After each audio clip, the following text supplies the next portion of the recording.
বিসমিল্লাহির রহমানির রহিম। আলহামদুলিল্লাহ, সালামুন আলা ইবাদিহিল্লাযিনা ইসতাফা।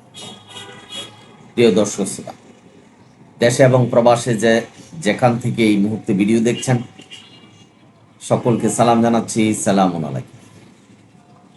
আশা করি আপনারা ভালো আছেন, সুন্দর আছেন। আজকের প্রসঙ্গ কোরআনে সালাতের নির্দেশনা আছে, কিন্তু সালাত কিভাবে পড়তে হবে এর বর্ণনা। এই কথা যারা বিশ্বাস করছেন এবং যারা প্রচার করছেন, তারা কেন পথভ্রষ্ট হবে না এই বিষয় নিয়ে আলোচনা করছে। গুরুত্বপূর্ণ বিষয়। ভিডিওটা না টেনে দেখবেন, কোনো গোষ্ঠী এবং সমাজকে হাওয়া প্রতিপন্ন করার জন্য নয়, জাস্ট কোরআনের সত্য কথা বলাই কিউএম কোরআনিক মেসেজ ইউটিউব চ্যানেলের উদ্দেশ্য। আল্লাহ কোরআনে বহু জায়গায় সালাতের কথা বলেছেন, আকিমুস সালাত। এখানে আকিমুস সালাতের পরে আল্লাহ কোনো কোটেশন দেয়নি বা বিশেষ দ্রষ্টব্য দেয়নি যে আমি সালাতের নির্দেশনা দিয়েছি, সালাত কিভাবে পড়তে হবে সেটা হাদিসে যেতে হবে, এই ধরনের কোনো নির্দেশনা দেয়নি। অর্থাৎ মানব রচিত হাদিসে যেতে হবে, এই ধরনের নির্দেশনা দেয়নি। সূরা তওবা 36-37 আল্লাহ বলছেন, আমার বিধান সুপ্রতিষ্ঠিত, সুনির্ধারিত।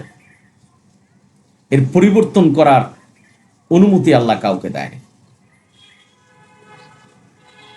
বাবারা, আপনারা যারা শুনছেন, আল্লাহ সূরা আনামের 38 নম্বর আয়াতে বলছে, আমি কোরআনে কোনো কিছুকে বাদ দিইনি। কোরআনে যদি কোনো কিছু বাদ না দিয়ে থাকে, তাহলে সালাতের নির্দেশনা দিয়েছেন, বর্ণনা দেয় নাই, এই কথা যারা বিশ্বাস করবেন কোরআনের আয়াতের অস্বীকারী হবেন, অর্থাৎ পথভ্রষ্ট হবেন।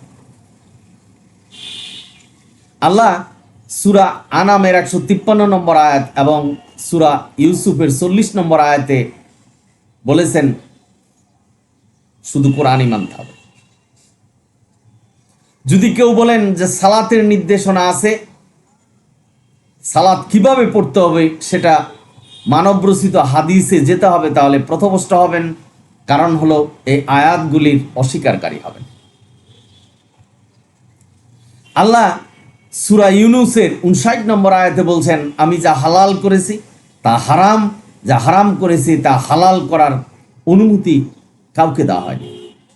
এই কাউকে শব্দ কোনো নবী রাসূলকেও দেওয়া হয়নি।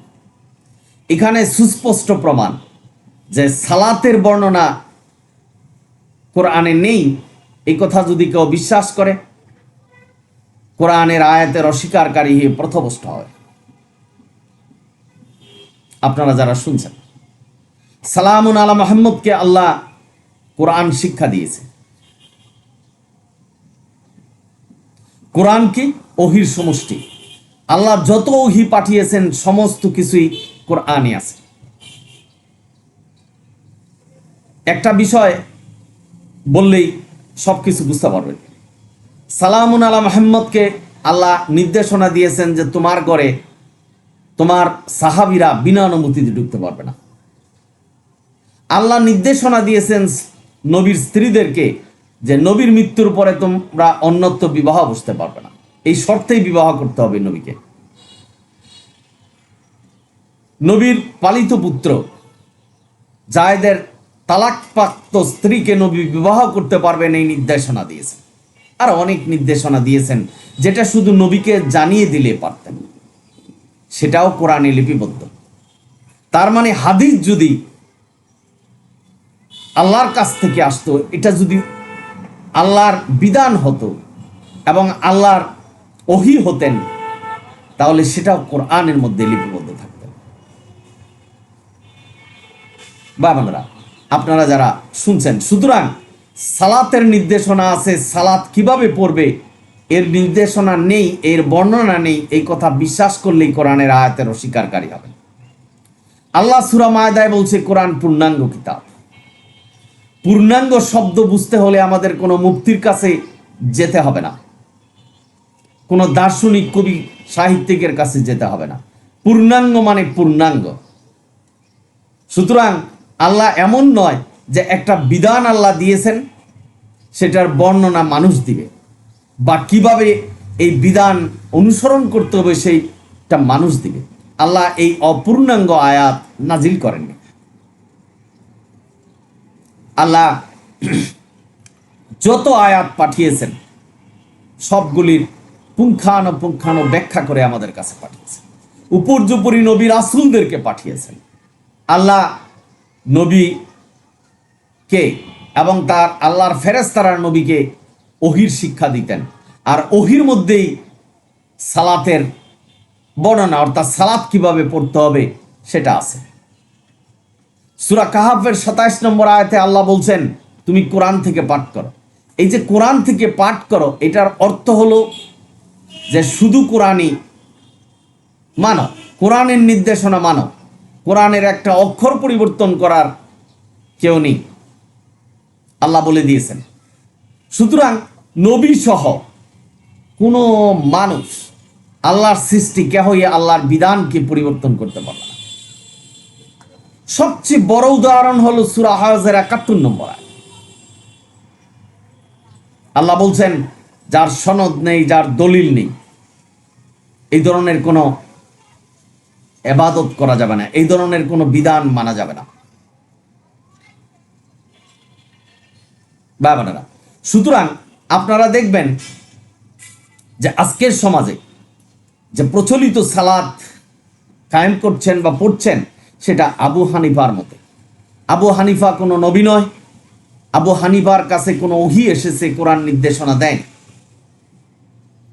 সুতরাং আবু হানিফা যদি এই সালাতের বিবরণ কোরআন ভিত্তিক না করে থাকে, তার জন্য প্রতিদান দিতে হবে।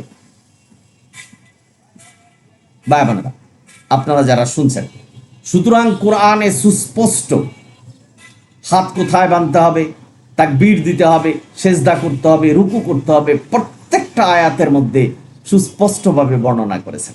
যেমন বর্ণনা করেছেন জমি বন্টন, ছেলে মেয়ে কি অংশ পাবে, যেমন বর্ণনা করেছেন অজু কিভাবে করতে হবে, পাক পবিত্র কিভাবে হতে হবে, স্ত্রী সহবাস কিভাবে করবেন, কখন করবেন, রমজান মাসে কখন করতে পারবেন, বিস্তারিত বিবরণ আল্লাহ বর্ণনা করেছেন।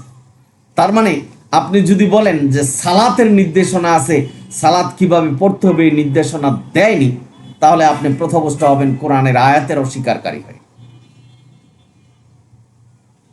ভাই বোনেরা, কালিমা থেকে আরম্ভ করে নামাজ, রোজা, হজ, যাকাত সব কিছুর বর্ণনা আল্লাহ দিয়েছে। আমাদের হাদিস এবং কোরআনের সাংঘর্ষিকতা আমি একটু বলি আপনাদের। নামাজ প্রতি ওয়াক্ত আল্লাহ 2 রাকাত নামাজ পড়তে বলছেন। সূরা নেসার 103 নম্বর আয়াতে বলছে যে মুমিনদের জন্য নামাজ নির্দিষ্ট সময়ের জন্য নির্ধারিত। হাদিস, কোন নামাজ 3 রাকাত পড়ছেন, কোন নামাজ 4 রাকাত পড়ছেন, কোন ওয়াক্তে 2 রাকাত পড়ছেন, এই বৈষম্য আল্লাহ করেনি। আল্লাহ বলছেন প্রতি ওয়াক্তে 2 রাকাত নামাজ পড়তে হবে, কারণ আল্লাহ সমস্ত কিছু সৃষ্টি করেছেন জোড়ায় জোড়ায়, এমনকি ইবাদত। আজকের সমাজে হাদিস যখন খুলবেন, তখন দেখবেন সালাতের বৈষম্য আছে, কোনটা 3 রাকাত, 2 রাকাত, 4 রাকাত। আল্লাহ কোরআনে বলছেন যে আমি জ্ঞানী, আমার চেয়ে কে জ্ঞানী যে কিতাব লিখবে আর সেই কিতাব তোমরা অনুসরণ করবে। এখানে সুস্পষ্ট আল্লাহ জোরালোভাবে নিষেধ করেছে যে বুখারী শরীফ, মুসলিম শরীফ, আবু দাউদ, নাসাই, তিরমিজি শরীফ কোনোটাই মানা যাবে না। আল্লাহ কঠিনভাবে নিষেধ করেছেন যে সুন্নতুল্লাহ, সুন্নত হলো আল্লাহ। আজকের সমাজে বুখারী শরীফ, মুসলিম শরীফকে নবীর সুন্নত বানাচ্ছে। আল্লাহ বলছেন কোরআনে, তার বিধানে, আল্লাহর বিধানে কাউকে শরীক করে না, মানুষ করছেন। বলছেন নবী, বুখারী শরীফ, তিরমিজি শরীফ, আবু দাউদ, নাসাই, এগুলি নবীর নির্দেশনা, এটা সুন্নত। আল্লাহ বলছেন সুন্নতুল্লাহ, যেটাই ফরজ সেটাই সুন্নত। আপনারা যারা হজে যাচ্ছেন বা গিয়েছেন, দেখবেন আরাফাতের ময়দানে 2 রাকাত নামাজ, 2 ওয়াক্তের নামাজ একসাথে পড়ছে, জুহুর এবং আসর। মুজদালিফার যাওয়ার পথে মাগরিবের নামাজকে কাজা করে মুজদালিফায় যায় এশার নামাজের সাথে পড়ছে। এই নির্দেশনা হাদিস দিয়েছে, কোরআন দেয় নাই। কোরআন বলছেন মুমিনদের জন্য নামাজ নির্দিষ্ট সময়ে নির্ধারিত। আল্লাহ যেহেতু বলছেন কোরআনের এক অক্ষর পরিবর্তন করা যাবে না, তাহলে এই বিধানকে পরিবর্তন করবে। সবচেয়ে বড় প্রমাণ হলো সূরা বাকারার 2 নম্বর আয়াত, জালিকাল কিতাবু লা রাইবা ফিহি হুদাল লিল মুত্তাকিন।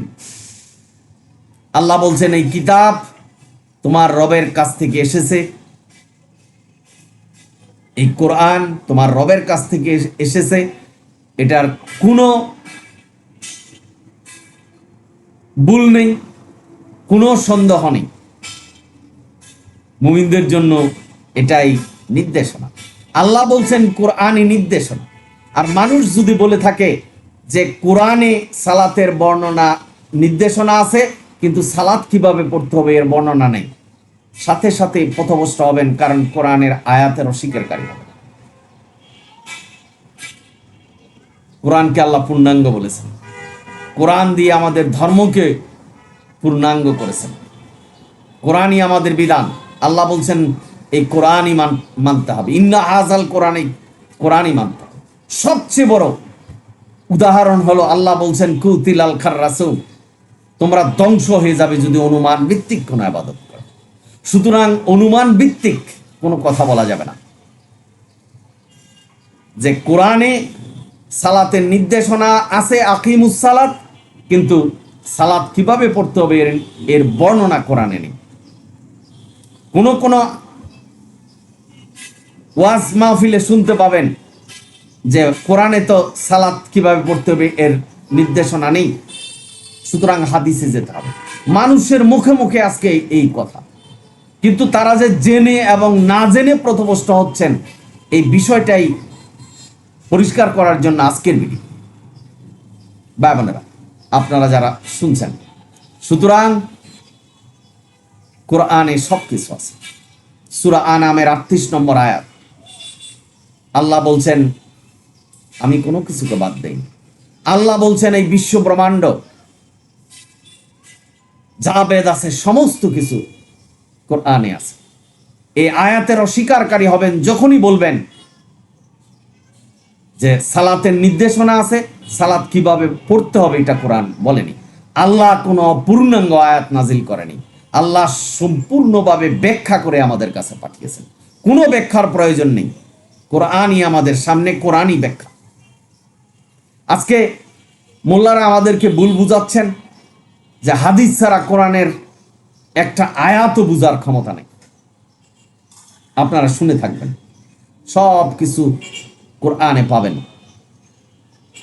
হাদিস আরবিতে লেখা, কোরআনও আরবিতে লেখা। কোরআনের বাংলা হয়েছে, হাদিসেরও বাংলা হয়েছে।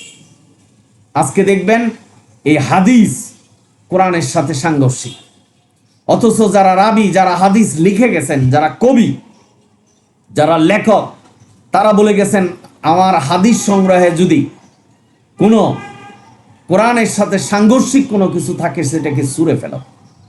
তারা কিন্তু তাদের নিজেকে বাঁচিয়ে গেলেন। তারা যে ভুল করেছেন, তারা যে ভুল সংগ্রহ করেছেন সেটাও প্রকাশ করে গেছেন। যদি থাকে, মানে তাদেরও সন্দেহ ছিল যে এটা কি সত্য না মিথ্যা। যদি থাকে তাহলে এটা ওয়ালে ছুঁড়ে মারো, কিন্তু ছুঁড়ে কি আমরা মারছি? কোরআনের সাথে সাংঘর্ষিক বিষয়গুলি আমাদের মানতে হচ্ছে এবং মোল্লারা আমাদেরকে মানাচ্ছে। হাদিস বলছে তাড়াতাড়ি ইফতার করো, সওয়াব বেশি হবে, নবী নাকি বলে গেছেন। অথচ কোরআন বলছেন যে রোজাকে রাত্র পর্যন্ত ধরে রাখো। তার মানে নবী মিথ্যা বলে গেছেন, নবীকে মিথ্যা বানানো হচ্ছে। নবী কোরআন ছাড়া কোনো কিছু অনুসরণ করেনি। আতিউল্লাহ ওয়া আতিউর রাসূল, আল্লাহ এবং নবীকে অনুসরণ করো। নবীকে অনুসরণ, কোরআনকে অনুসরণ। কোরআনের অনুসরণ মানে নবীর অনুসরণ। কোরআনে যা আছে সেটাই নবী প্রচার প্রসার করেছেন এবং নিজে অনুসরণ করেছেন। বিদায় হজের নামে মিথ্যা বলছে যে বিদায় হজে নবী নাকি বলে গেছেন যে হাদিস সুন্নাহ ধরে রাখো, সুন্নতুল্লাহ সুন্নত আল্লাহ। নবী যদি বলিও থাকে, কিন্তু এই যে সুন্নতুল্লাহ কোরআনে যে আয়াত, এটা আমাদের বিশ্বাস করতে হবে যে সুন্নতুল্লাহ সুন্নত আল্লাহ, যেটাই ফরজ সেটাই সুন্নত। এই বিশ্বাস আমরা করছি না। সুতরাং ভাই বোনেরা, কোরআন পূর্ণাঙ্গ কিতাব, আল্লাহ কোরআনকে মানতে বলেছেন এবং কোরআনে কোনো কিছুকে বাদ দেয় না, এই আয়াত দিয়েছেন। কোরআনে যার সনদ নেই, দলিল নেই, সেটা অনুসরণ না করতে আল্লাহ বলেছেন।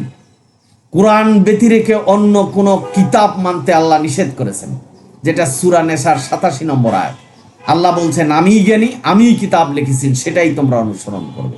কেউ আমার চেয়ে জ্ঞানী নেই যে হাদিস লিখবে সেটা তোমরা অনুসরণ করবে। কোরআন পড়তে হবে ভাই, বুঝতে হবে।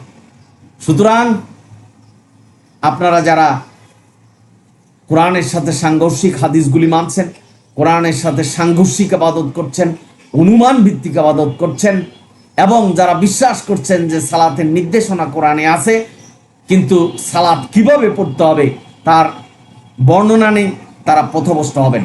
কারণ কোরআন সব কিছুর বর্ণনা দিয়েছে, শুধু সালাতের বর্ণনা দেয়নি।